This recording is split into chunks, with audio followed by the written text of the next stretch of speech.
Hello, everyone. My name is Dan Tishner, and I'm delighted to welcome you on behalf of the Wayne Moore Center to tonight's event, which is part of our Defending Democracy series. I'm one of the co-directors of the center and also a professor of political science. I want to thank UO Food Studies Program and Professor Hannah Cutting-Jones for helping co-sponsor tonight's event. And before we introduce our speaker, I'd like to call up Dr. Anita Chari to talk to you about supporting our center's programs. Professor Chari is an exceptional scholar and beloved teacher here at the University of Oregon, and she is serving on our advisory board. Anita.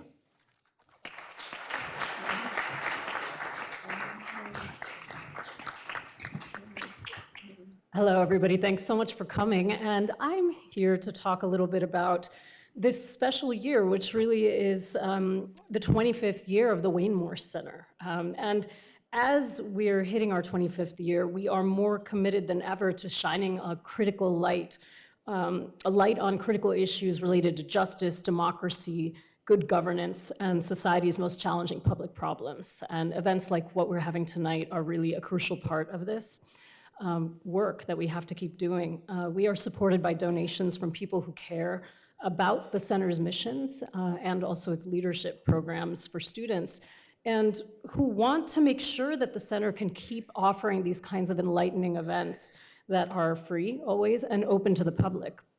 And so our events and our programs depend on your donations. And so I wanted to talk just briefly about why I support the center and why I think it's so important for us to support what the Wayne Moore Center does. So I'm a professor of political science and a political theorist, and I think we all know that right now it's more important than ever that we maintain these kinds of community events that bring together scholarly research and important critical reflection on what's happening in our cities, in our communities.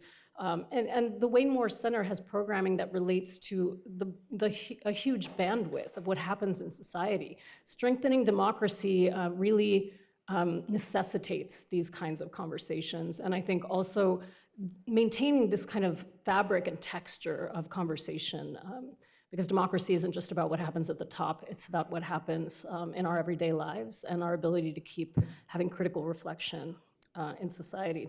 So we are especially grateful to members of the Wayne Moore Circle who provide critical support for our programs through annual donations, small, medium, and large.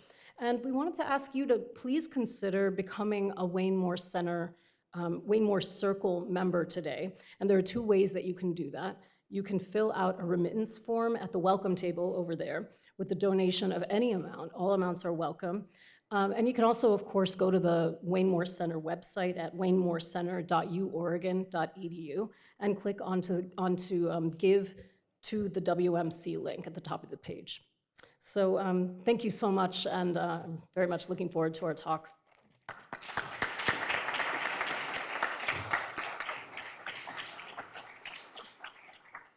Thank you, Anita. And also a logistical issue.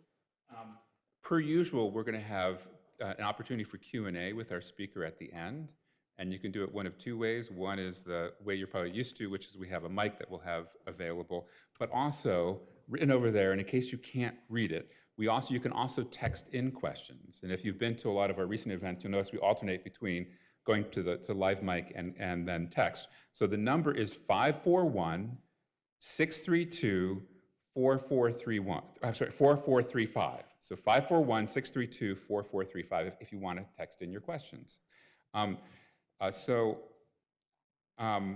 It's now my privilege to introduce our impressive speaker this evening, Frances Moore Lappé. She is a prolific and best-selling author of 20 books, yes, 20 books. Her influential work, Diet for a Small Planet, has sold billions of copies and recently celebrated its 50th anniversary. The groundbreaking book taught us that hunger is not caused by a lack of food, but by flawed food policies and practices. It offered a prescient argument about environmental vegetarianism long before its time. Similar to the auto industry going after Ralph Nader for championing seatbelts, Frances Moore Lappé became a target of the meat and processed food industries. This led her to focus her writing over time on power and democracy, advocating for democracy as part of our regular lived practices rather than simply a structure of a distant government. Recent books include Daring Democracy, Igniting Power, Meaning, and Connection for the America We Want, and Crisis of Trust, How Can Democracies Protect Against Dangerous Lies? The New York Times may have put it best when it recently noted, Frances Moore Lappé changed how we eat. She wants to do the same for our democracy.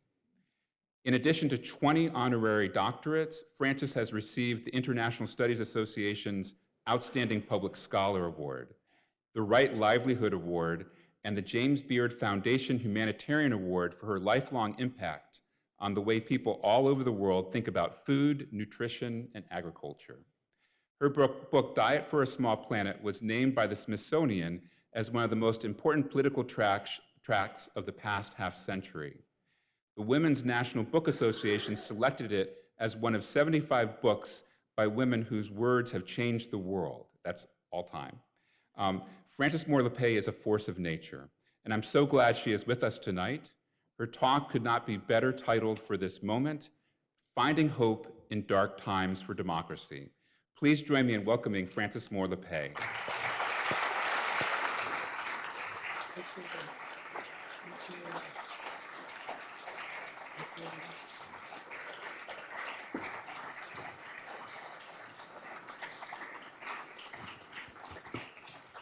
Hi, everybody. How's that sound? Can you hear me well? I have never experienced a moment like this where I can barely think of starting to talk because I want to cry with joy. I have never felt so welcomed by community. I've done a lot of public speaking in many campuses. I've never felt so welcomed and so understood, so seen, which is, of course, what we all want to feel, right? And so I was saying to myself, wow, I want to now talk to my granddaughters immediately. They have to come here to college. I'm starting the campaign right now. You have no other options. So I will be singing your praises. You may hear the melodies coming from Boston. It's a long distance, but I hope you hear the tunes that I will be singing and feel the appreciation that is so profound in me. And particularly Dan, you've just been such an incredible host, all of you. So gratitude, gratitude, gratitude. So it is, as you may know, the state of my birth. I was born in Pendleton, Oregon. My dad was a weather forecaster there during World War II, so it feels fun to come back to my home state.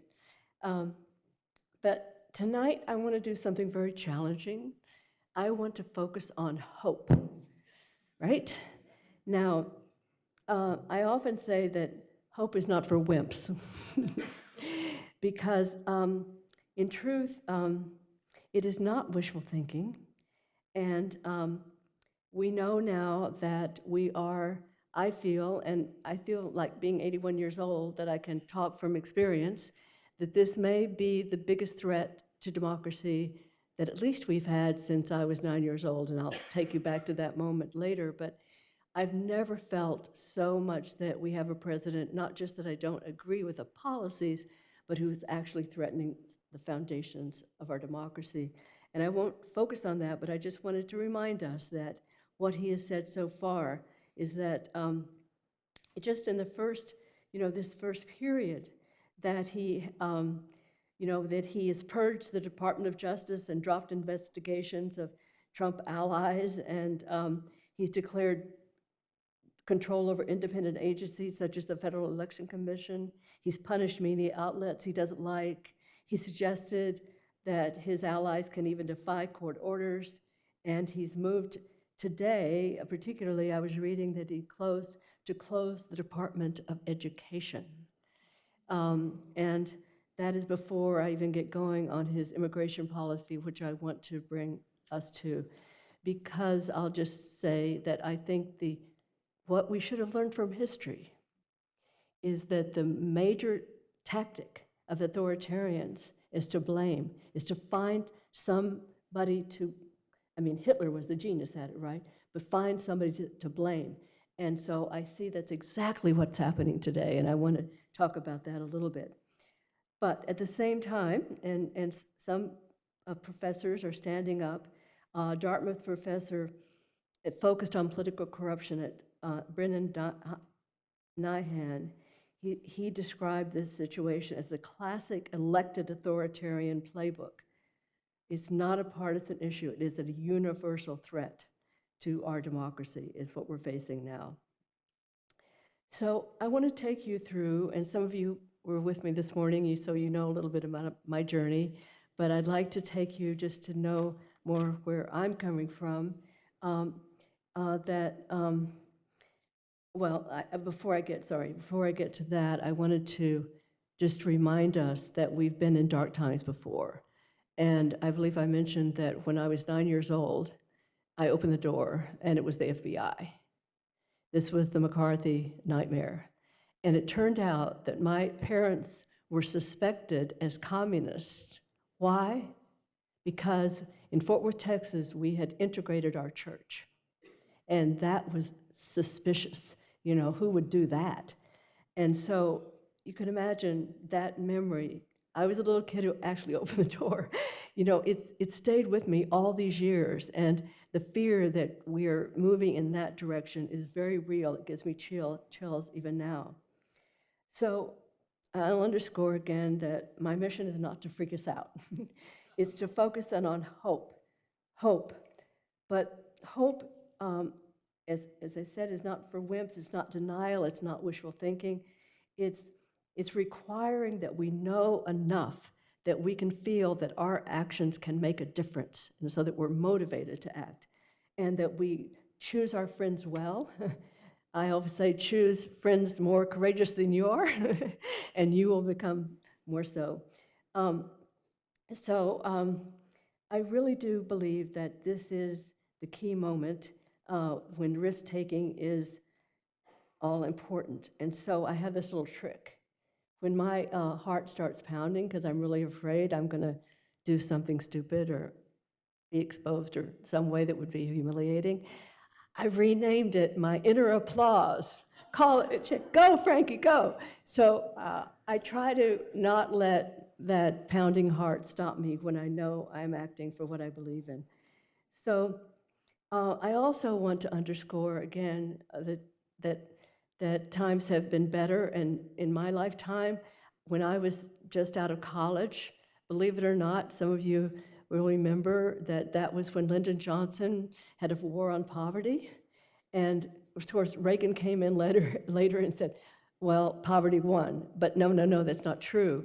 I was part of organizing in Northwest Philadelphia, and the community there, and was part of the whole war on poverty that ended up significantly reducing poverty in just one decade. So I think that, you know, that is really, really important to remember. Unfortunately, while I was doing that organizing for welfare rights paid for by the government, the woman I worked most closely with died of a heart attack in her 40s. And this was a really key turning point in my life, because I felt that Lily really died not from the heart attack, from the stress of poverty. And so that made me think, oh my gosh, I've got to find my direction, my pathway. And so that was when I thought, how do I go deeper? How do I go deeper to the real roots of Lily's death? And I thought, well, maybe food was one pathway. And that was the beginning. And I dug in at the UC Berkeley Library and began to realize that the thinkers of the time who were telling us we'd run out of food, like Paul Ehrlich in his book, Population Bomb, were wrong. And I learned then that, in fact, that we are creating scarcity out of plenty because of our failure of democracy, people having the voice they need. And that has really guided my entire life. So I really believe that the scarcity in the world today is not, as I say, the scarcity of food or other resources, but of our power to create the world we want. And so democracy really means that we each have the power to protect what we hold most dear. And so proof of hunger, proof of poverty, all proof of failure of democracy, the lack of democracy. So I want to first underscore also on the hope side, that if those who have really studied human nature, you know, we absorb in this culture this idea of human nature as being selfish and materialist, but those who've studied it find that our brains light up with pleasure when we cooperate, as they do, you know, when we're other happy stimuli, when they light up with pleasure. And so that's all great. But there's one big downside to this incredible brain of ours. And that is that unlike other species, we see the world not as it is, but as we are. We see through culturally defined filters. And it's very hard for us to see what is outside their filter. So tonight I'll just mention 3 of those filters and how we can break, and how we are breaking through them. And because they blind us from identifying the root causes of our problems. So one is simply, I've already alluded to, is that we're just selfish little shoppers. We're human, that's our essence. And sure, you know, we can put on other fronts, but that is the one thing we can count on. Second is the frame that is a free economy, free market economy, that fairly sorts out winners and losers. And if we question it, oh my gosh, that's communism, that's socialism, that can never work. So this free market is really deep in our mental filter.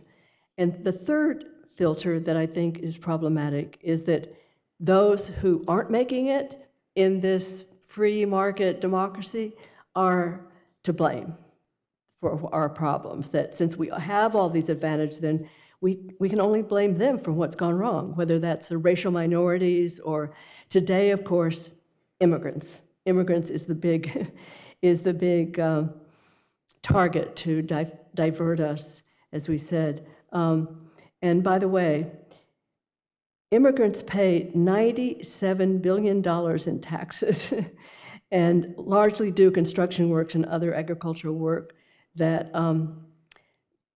native-born do not really want to do anyway. So there's tremendous benefit from immigrants who now are targeted to divert us from the real issues.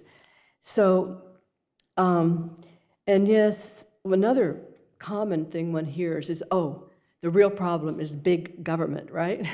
So I just want to spend a moment there, is that I was curious to learn that Medicare and Medicaid are 1/4 of our federal budget, and surely we're not going to erase those, and that defense dollars take up half of our discretionary spending.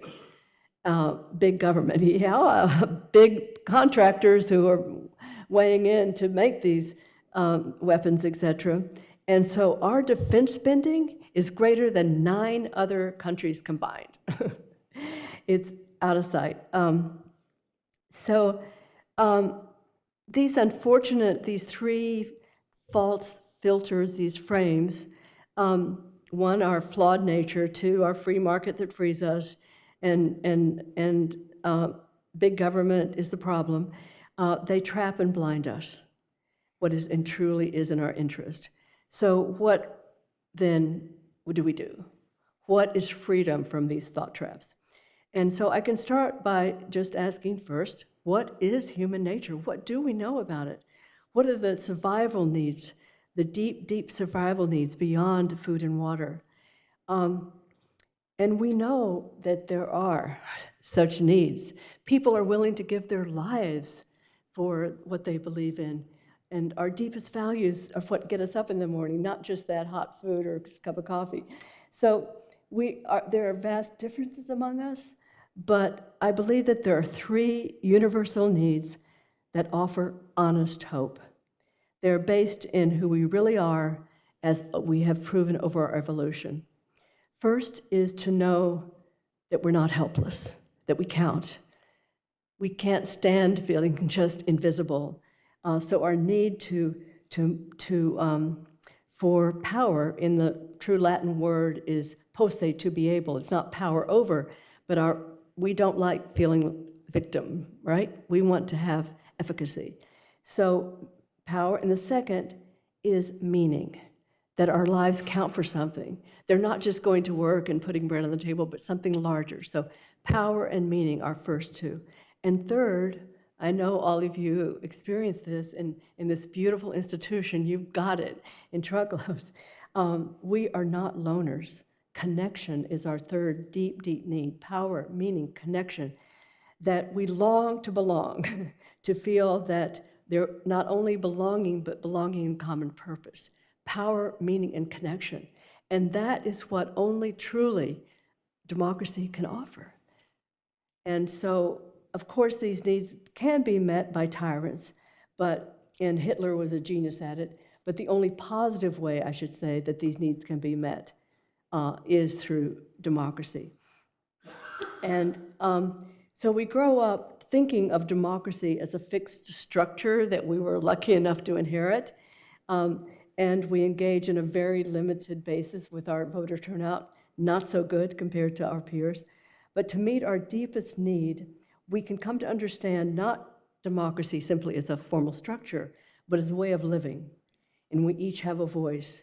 And so therefore, I'd like to call that living democracy. I'm sure you've heard that term, and I want to really put that out there. In the 1990s, I had a center in Vermont that we called the Center for Living Democracy, to really take us beyond the simple structure of government and something that we ourselves are creating every day of our lives that meets these three essential needs for power, meaning, and connection. And so I know in Portland that there's an organization called Healthy Democracy, and I was really intrigued by it and I'm going to check into it. I don't know if any of you, maybe in the conversation after, if you know about it, but it sounds very much like that healthy democracy was very much my term, had the same connotation as living democracy. But we are very far from it. I just want to take us back to where we are. I've talked about this beautiful vision of a living democracy, but in fact, Eleanor Roosevelt founded the Freedom House, are you familiar with Freedom House? Their rankings of democracy? Well, I followed it for years, and we now are ranked 54th in the world, measured near Greece and Mongolia. And all of our peer countries are up in the top 25, and we're down at 54. And virtually, yeah, they're way, way up there. And so we have to ask ourselves, I mean, it's embarrassing, right? I kind of want to blush. But we need to talk to our neighbors about this, not to shame, but to say, wait a minute, what does this mean about what we can learn about what works? And to see that a lot of the things that we are trapped by, that others are really stepping up, So I just want to underscore how I see that the storytelling about others is not to shame, but to motivate. That I often say, if ours was the best democracy, that would be the terrible news, right? So I'm really motivated. So I'll just quickly go over, because I know you're so aware of this, I'll try to summarize what I've written out here actually, but I just want to remind us of the deep structural defects in our democracy that deny equal voice. Of course, we take the Senate for granted, but its makeup with 2 representatives per state means that Wyoming, with just over 500,000 people, enjoys 69 times the voice of a voter in California. And that means that, yeah, that's pretty intense. The Electoral College, we've been given that as taken for granted, that's fixed, we can't get rid of it. But the Electoral College does determine ultimately the outcome of elections, and every 4 years by at least a simple majority. Now, at least 5 times, twice in the last 3 decades, candidates receiving the most popular votes did not become president. In fact, Al Gore beat George W. Bush, I had forgotten this until I was writing this, by about 500,000 votes. So, and in 2016, the losing candidate, Hillary Clinton, received 3 million more votes than did Donald Trump. So we hear about equal representation, but there is this structural problem. And then there's, of course, gerrymandering. And that means the deliberate drawing of district lines to benefit the party in power. And in most states, it's up to legislatures to weigh in. But here's the kicker.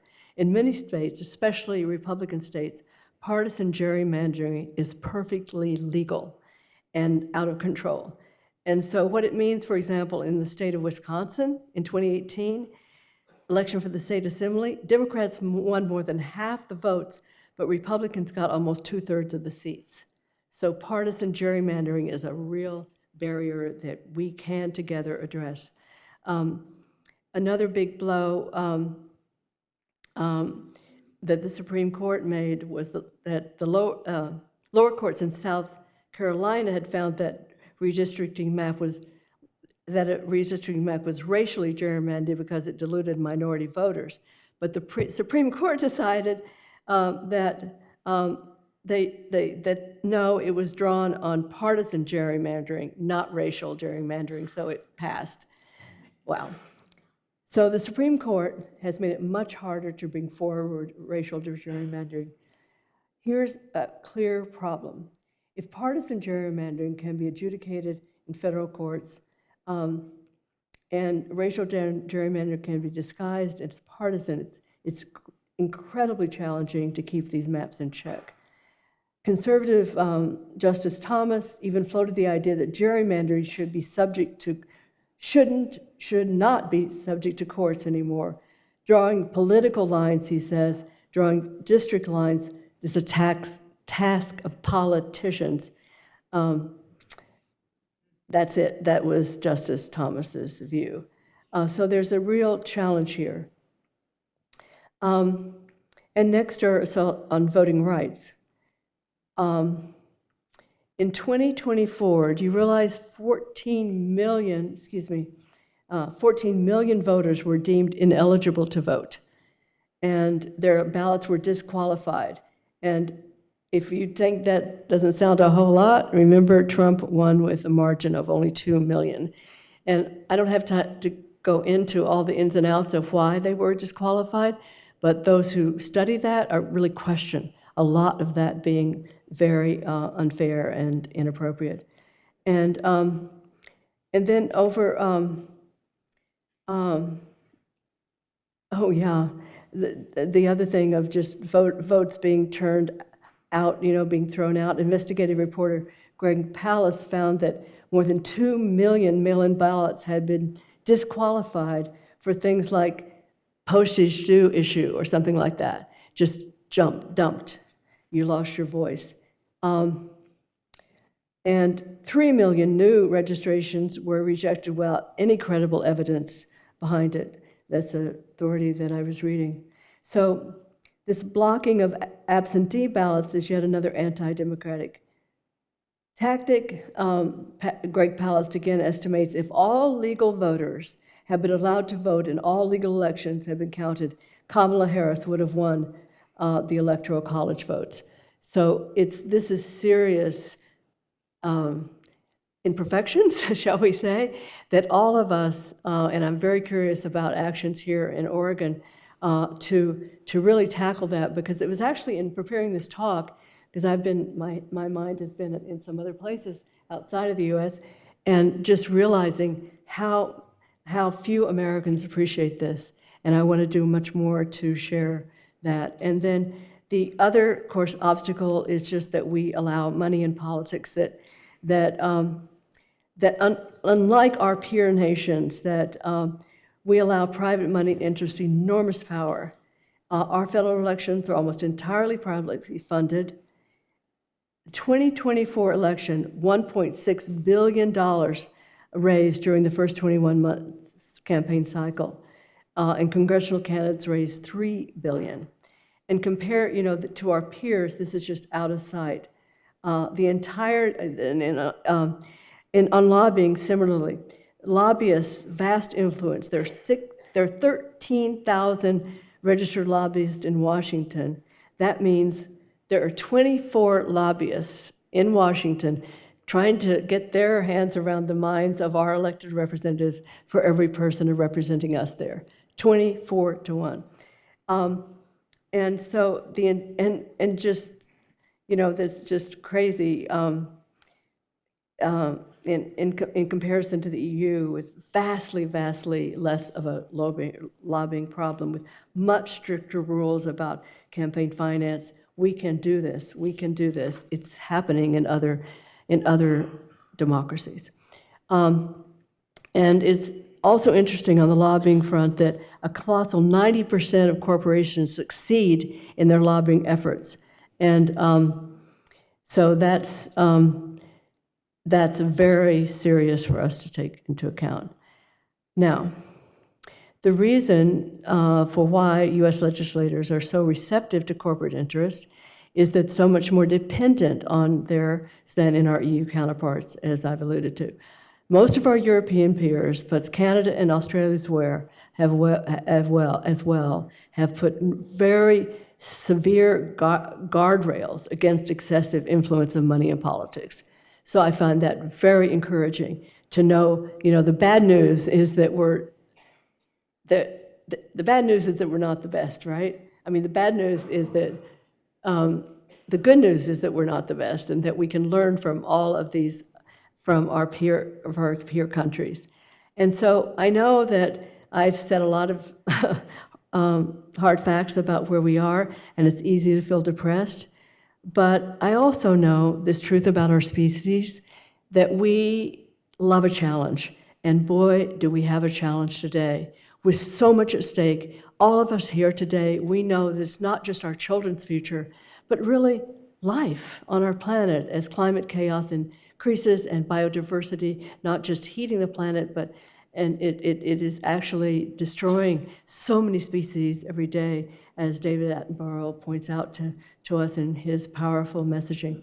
So with so much at stake, we need to look therefore to stories of possibility. And one that I've enjoyed reading about is that in Germany, well, first of all, that 40% of nations have passed limits on campaign contributions. 40% of countries that have such possibilities.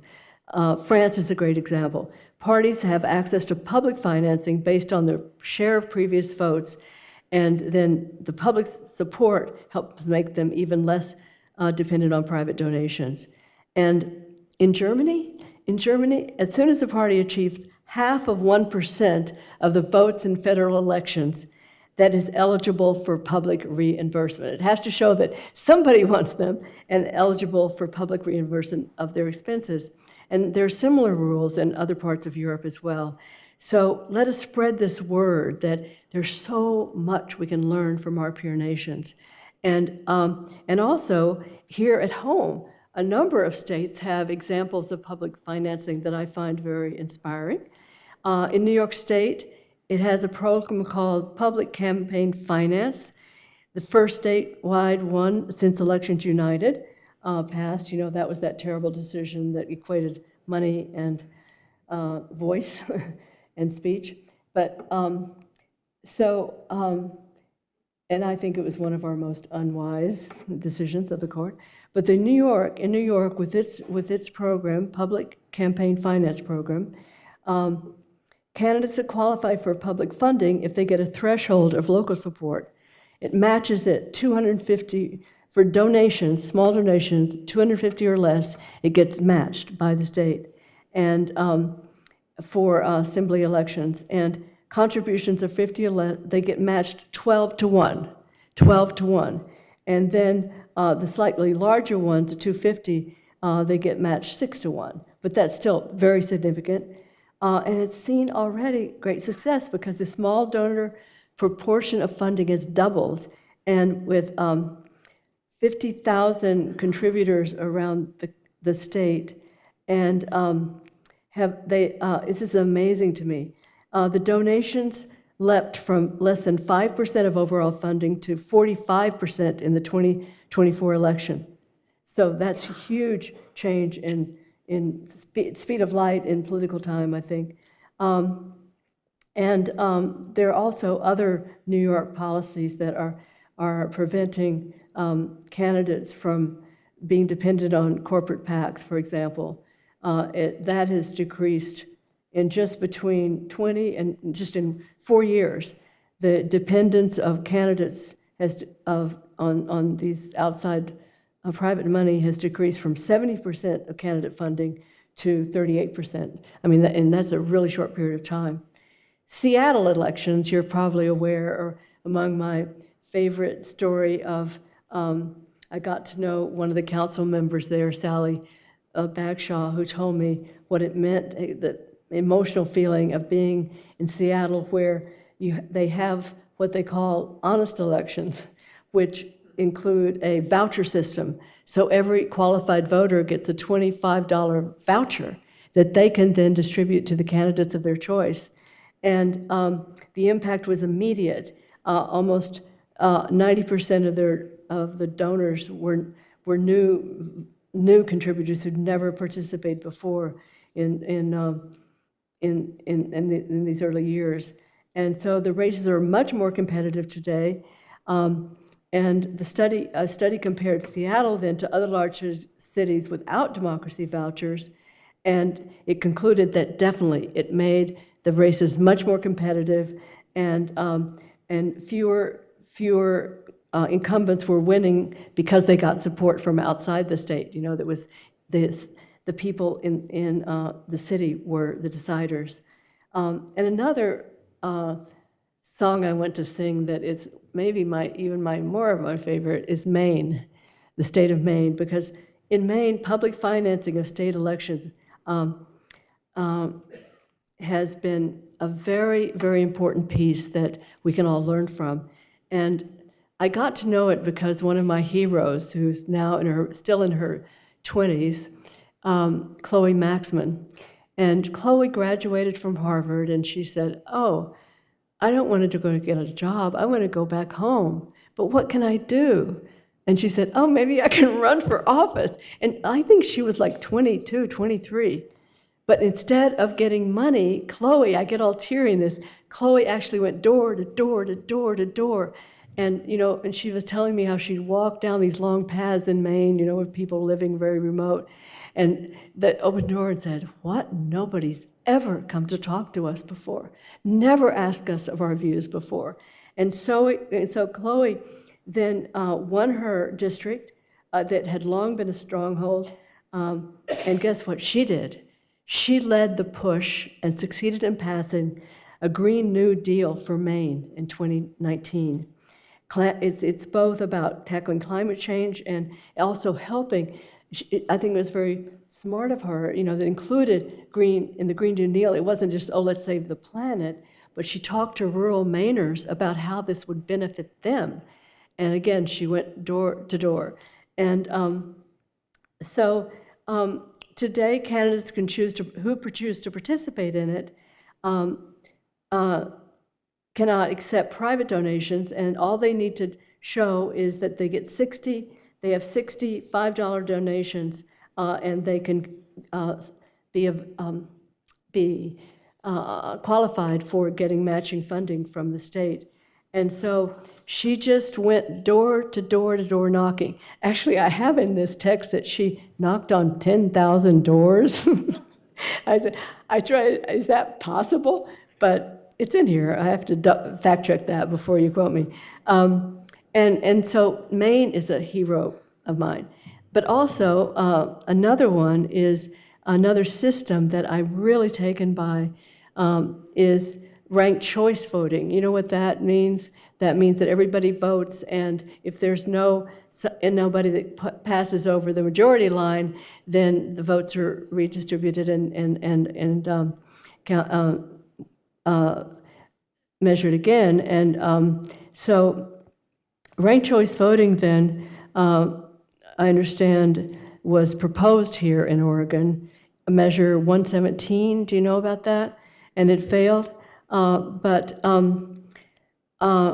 I know setbacks have happened around the country for ranked choice voting, but I still think, in the grand scheme of things, that progress has been made, because 21 states now have, and 21 states, including within them 61 jurisdictions, now have, now have this approach, including, I believe, Portland. So even though it's not really hasn't succeeded, as Chloe was hoping, that it is happening in a number of places, and it's really important.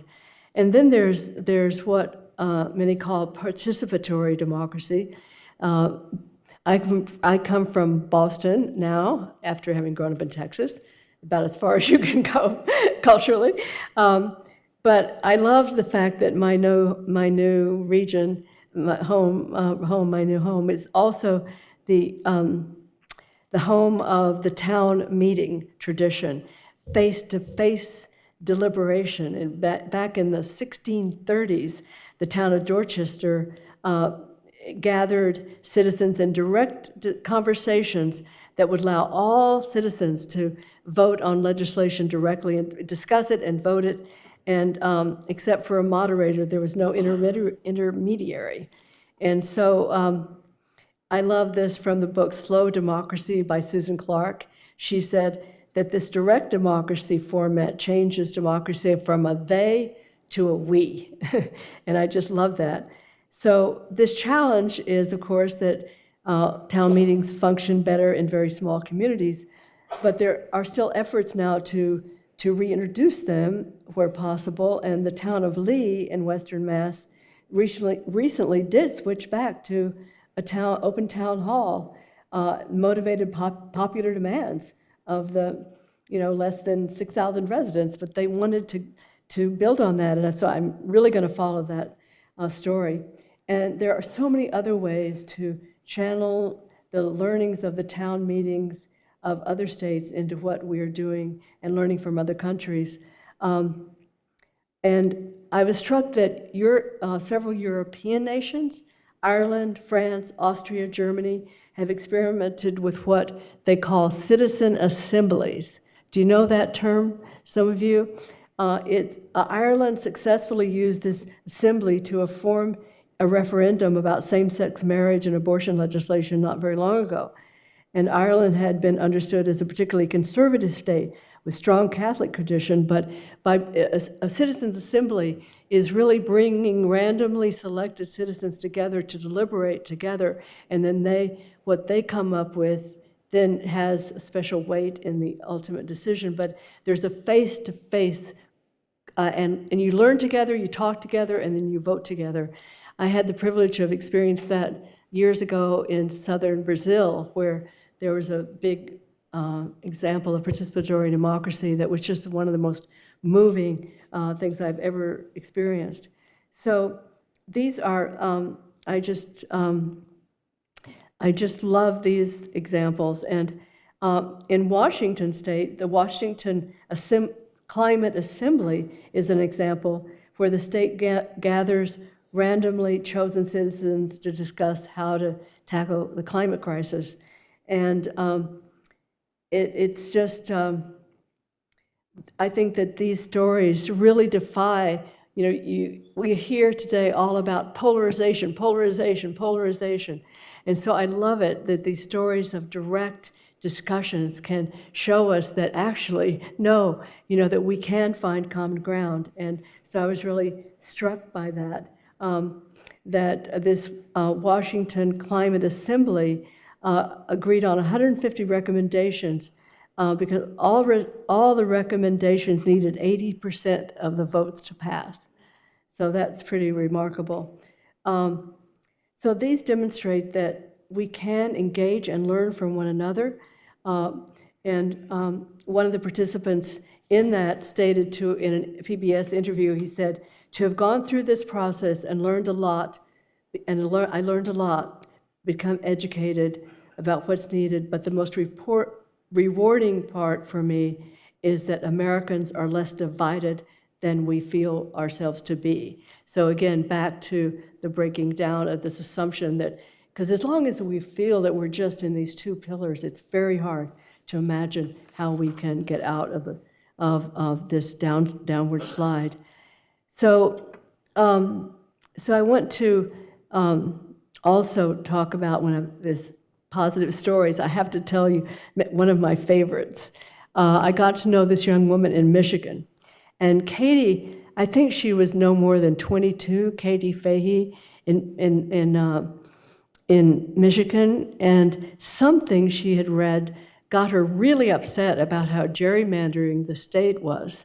And she put one social media post up. This was 2018, I believe, and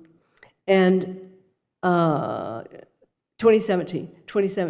She put one social media piece up, and she got such a response from it. She just got super motivated, and she and her friends organized these gatherings in libraries around the state, and they had buses of people. They organized buses to get people to these assemblies and to discuss the gerrymandering and what an outrage it was in Michigan. And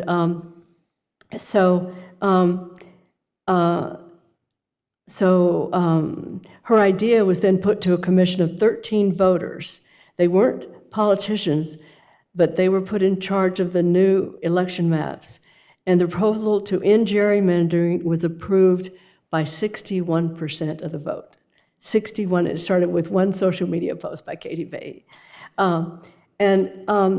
So it teaches me such a powerful lesson, and what a difference it's made there that back in 2018, Democrats won 50 to 48% of the popular vote in the Michigan Senate, but it's still, there's still big problems to be solved, but there's progress. So the commission then, because of problems that remain, has created a new map, and Democrats won in proportion to their actual representation in the population. And so other states are also fighting back. Wisconsin, it was long described as the worst gerrymandered state, and so this was another really important step when the Supreme Court rejected the attempts of Republicans to draw districts even more in their favor, and the Democratic governor and the Republican legislature decided on a compromise. But in 2024, the Wisconsin State Assembly was much more competitive then, and it has made a huge difference in that state. So I think that these are just examples, but they tell us something that we don't typically read in the morning news about what regular citizens are accomplishing. And so this is this sense I want to underscore, that you don't have to be an optimist, but a possibilist, and these examples are showing us possibilities, and by sharing them with our friends and family, we can gain more of that sense of possibility. So I think about residents here and what can be done, and you're the ones in our final part of our evening together. I want to hear from you, but I'm sure you have a wealth of knowledge. But one of the things I ran into, and I'd love to hear your words about, is the ACLU of Oregon, and where you can volunteer there and learn about the hot issues and take steps. And there's also this PCUN, PCUN, do you know that? PCUN, pronounced PCUN, is a advocacy group in Oregon. Started out as a union of farm workers, and it secured victories like raising the minimum wage, universal child care access, and now is the largest Latinx organization in the state. So that's another thing that really inspired me. Our community plaza in Lane County. It's also another example of a great program. It has mental health and community gardens and our community plaza. And then there is Food for Lane County, has community gardens, food help, and a community service weekly dinner. And I noticed this quote from someone who was taking part of Food for Lane County, and it said, "Oh my goodness, has this made a difference? It helps everyone out here, not just the homeless, but everybody to come together. If you walk in and give everyone a hug, it's a wonderful feeling. It makes this community stronger." So these are just things I was so excited about.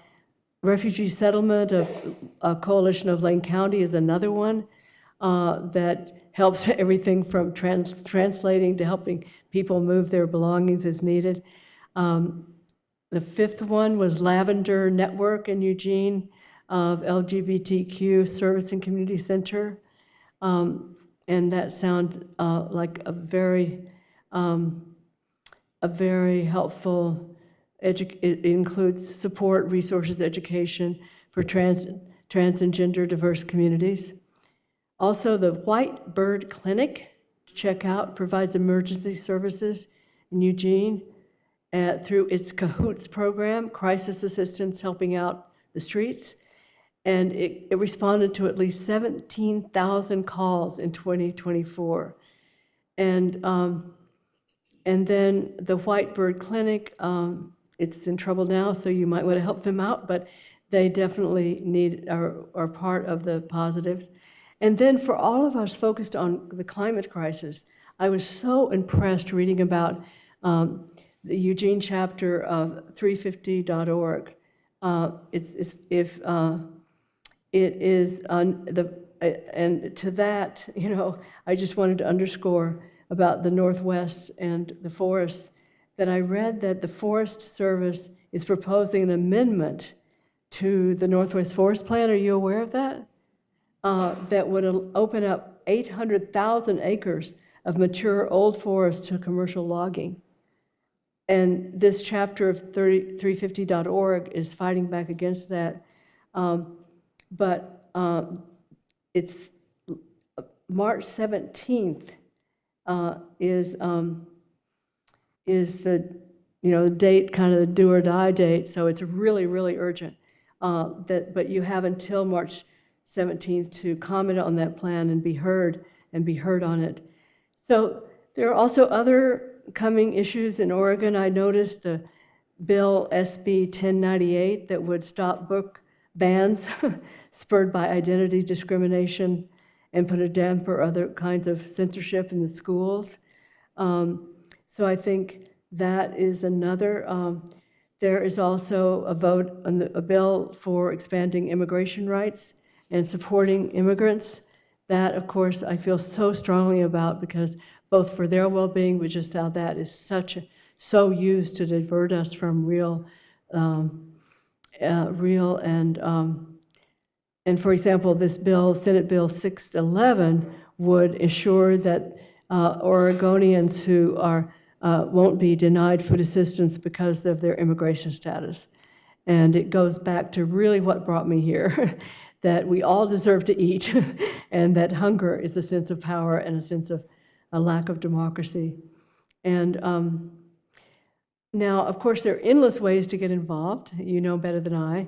And I spoke earlier about our need to have power, meaning, and connection.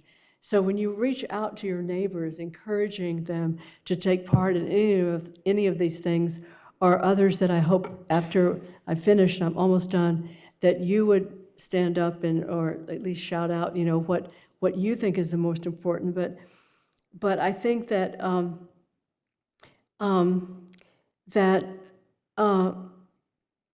I think that to underscore that what we are offering is a way for people to meet these deeper needs for power, meaning, connection.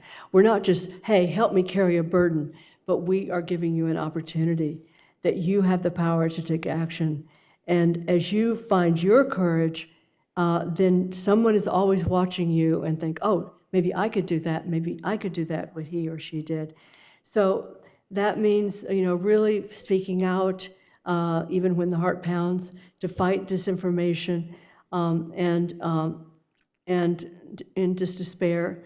And in that, I think back to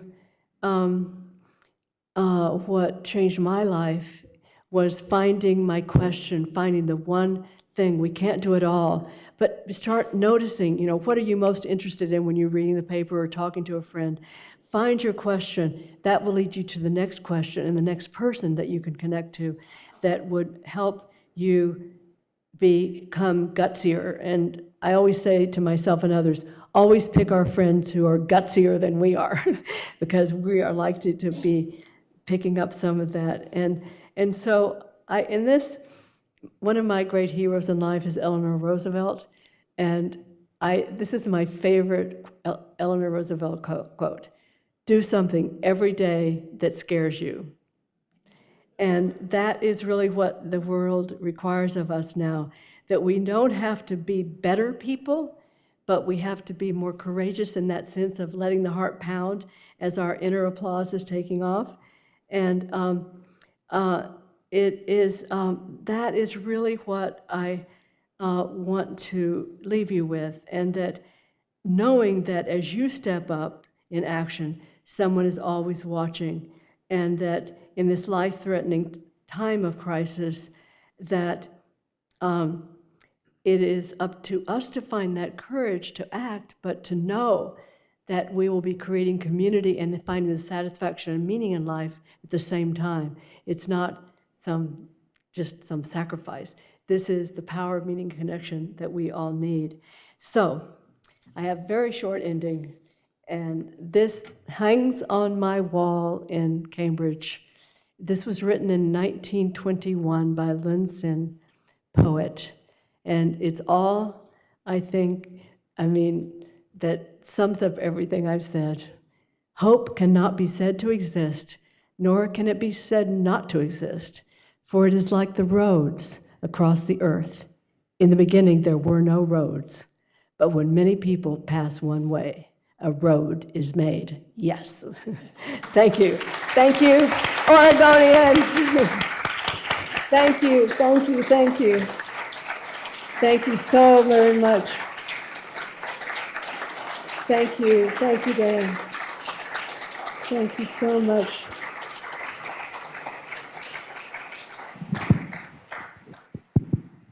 Okay, we can take questions now, and I believe, is Clark here?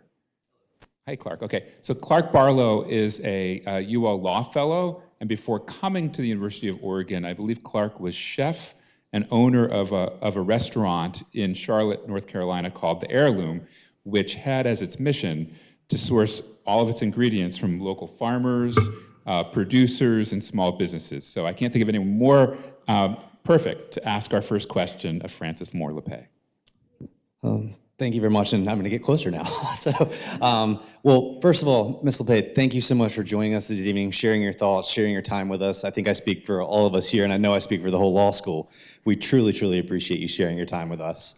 So throughout my career as a chef and now as a law student, I've been a big advocate for mushrooms, both culinary and medicinal, and both cultivated and wild.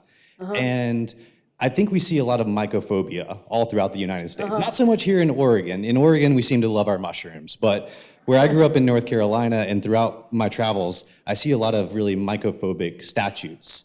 And that's something that I've been working really hard on. Yeah, thank you. It's surprising. I need a pen to write this. And so as someone who advocated for changes in the food system that weren't really well understood at the time that you were advocating for them, what advice would you offer for people advocating for change that's not well understood at the time that you're advocating for it? Oh, well,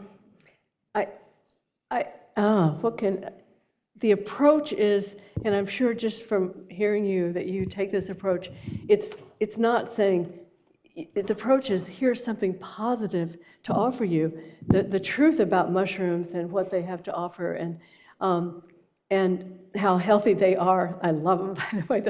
I always try to throw them to everything. But that this is good news. So it's not like, oh, I mean, I'm sure you're not like this, but it's not, you idiot, you don't understand. But oh, this is really so positive, and so much is benefited, right? I love it if we had time for you to tell us more about it, about all the good thing that comes out of cultivation. But it seems like exactly what our planet needs right now, right? I just watched this documentary from David Attenborough about biodiversity loss, and you could probably just search for it on Netflix and find it. And it was just like, oh my God, I've got to start talking much more about biodiversity loss in everything I'm writing, because it kind of gets lost in the climate heating, and this is just as serious.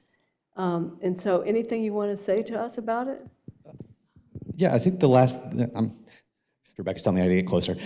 So I guess the last thing I would say about mushrooms, if you're interested in it, I'd point to research out of Clemson University, out of Oregon State, and out of Johns Hopkins. They're all three doing some really, really innovative research. They're showing that oyster mushrooms can be grown on used cigarette butts, in oil that's in the ocean, and on used baby diapers. And the mushrooms show no traces of the substrate on what they were grown on. And they're just an edible mushroom at that point.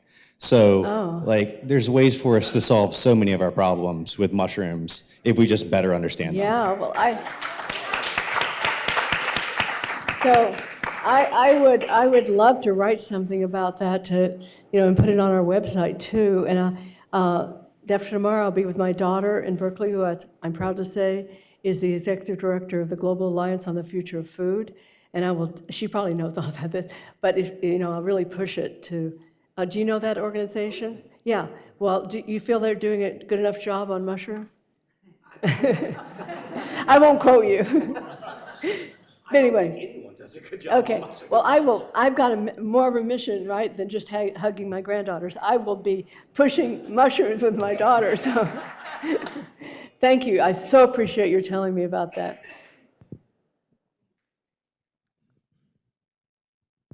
Hi, thank you. I read Diet for a Small Planet about 40 years ago.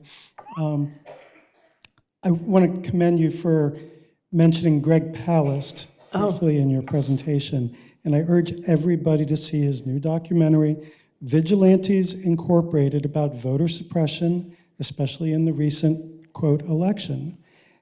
I recently had a dinner conversation with a Democratic Party fundraiser who raises millions of dollars a year for the Democrats. And she said, oh yeah, that's a big problem. And I said, well, how come your people don't talk about it? And I think the problem is there's still this mindset that it's a fair contest.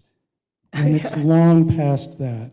We have had a coup d'etat in America. Yeah, thank you. It didn't start with Trump, but it has accelerated. And now we have kakistocracy, rule by the worst, where everybody in the cabinet is either a robber baron or intensely incompetent or both. And the Democrats are sort of scrambling to figure out what to do.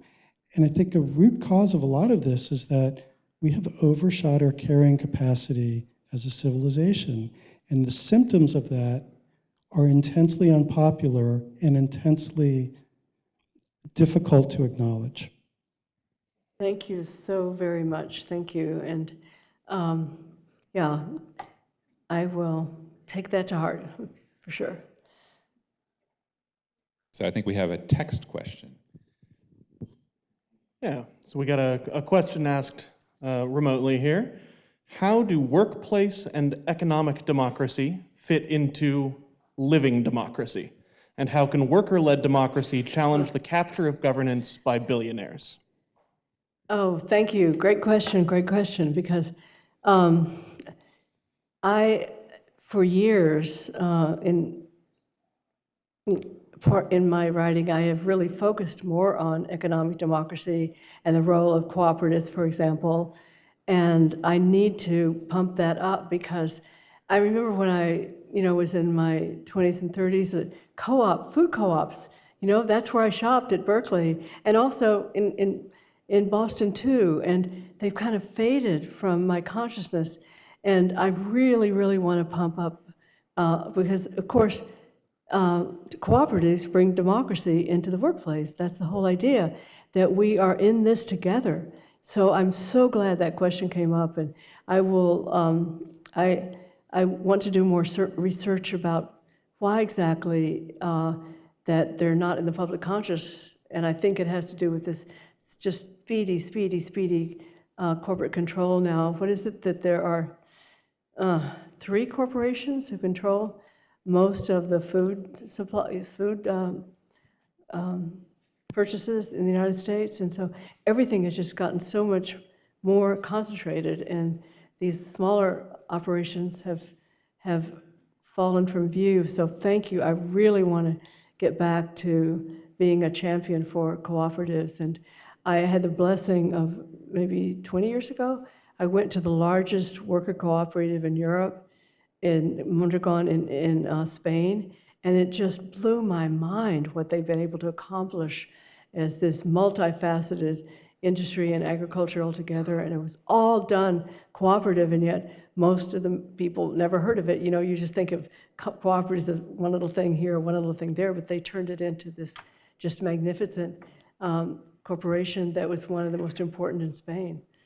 So you can share the possibility there. So I love that question, and I appreciate it very, very much. Other questions? There's one over here. My name's Pearl. First of all, thank you for your talk. It was really wonderful. One thing I've been noticing is kind of a growing frustration towards like woke culture. And I guess my question for you is, should Democrats meet in the middle on those things? Should we stop talking about them as much? Or is there some way to still, you know, fight for those things under woke culture without this backlash or seeming like on a high horse or something? Yeah.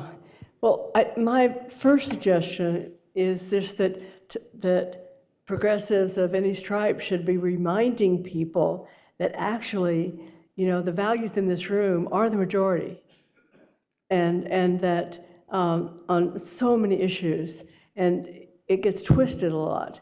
So just to always not be self-righteous, obviously, that in anybody that doesn't work.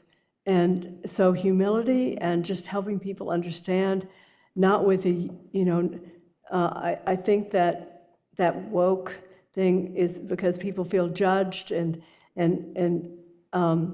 to the degree that progressives contribute to that feeling that, oh, you're bad because you've done this or that, and more just one of compassion and helping to explain, you know, why that is not helpful for you. You know, it's not just a do for others, but a position is not in your interest. And instead of saying, oh, well, you're prejudiced, you're backward, you know. So I think we can do a better job to avoid that, because I assume that woke label is because people feel insulted.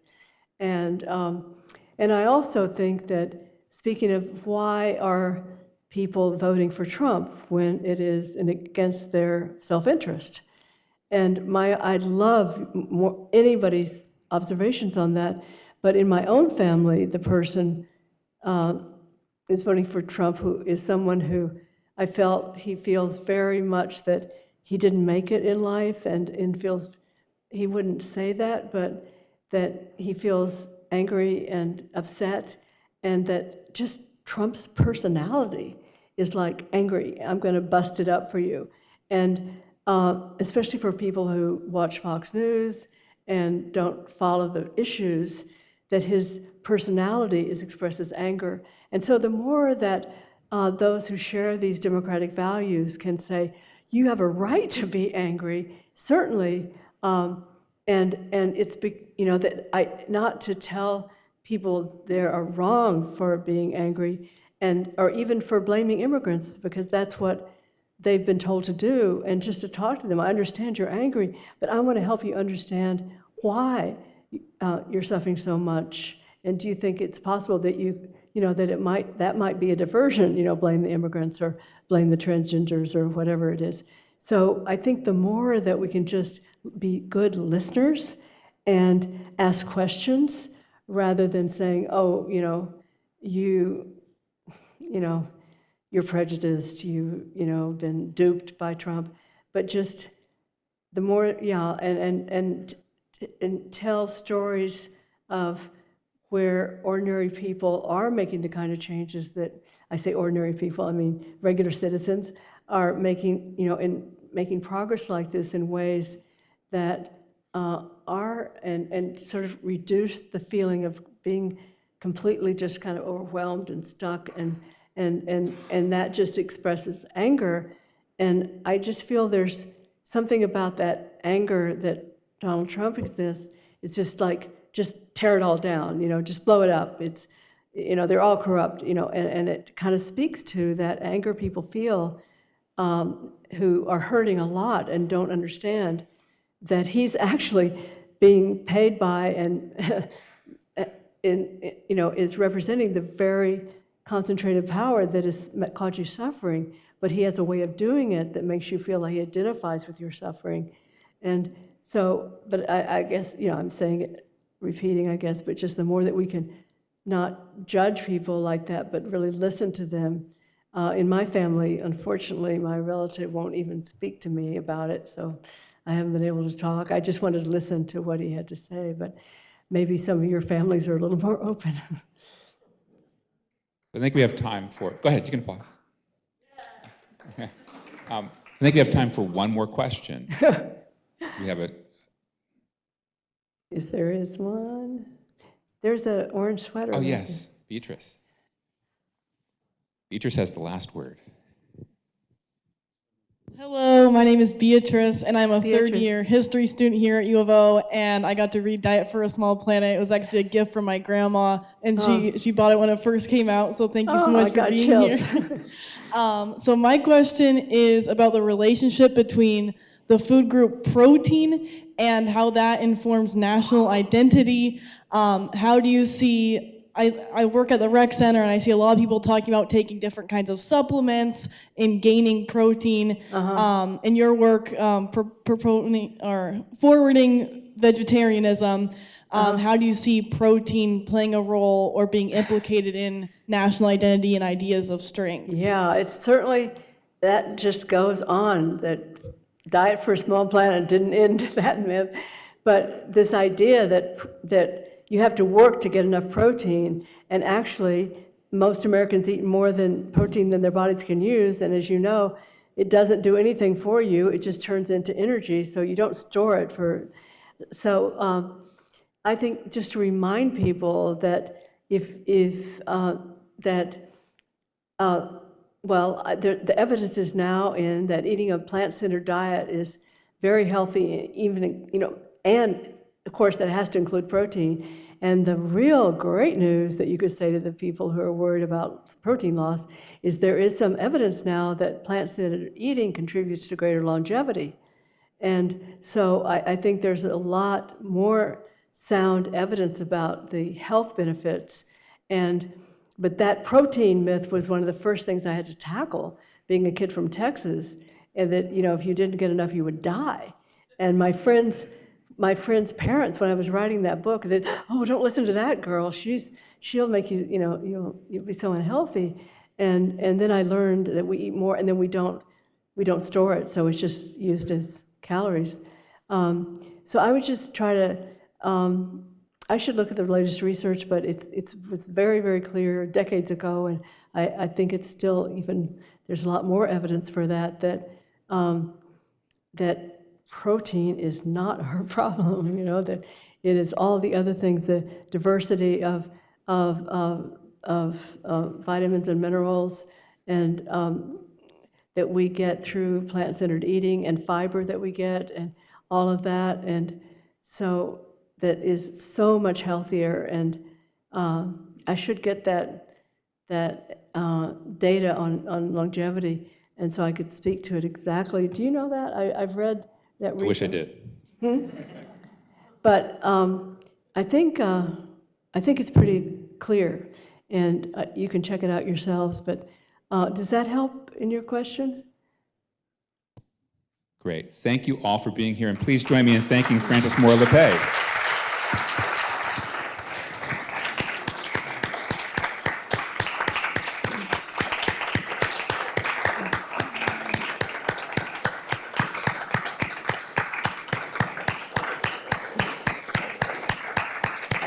Thank you so much. Let me just tell you all that you have given me an enormous gift, and your energy, everyone I've met in here while I've been here, I will go away more useful because of you. So you have given me a gift, and just to know that we are in this together, and I'm so proud I was born in Oregon. Thank you.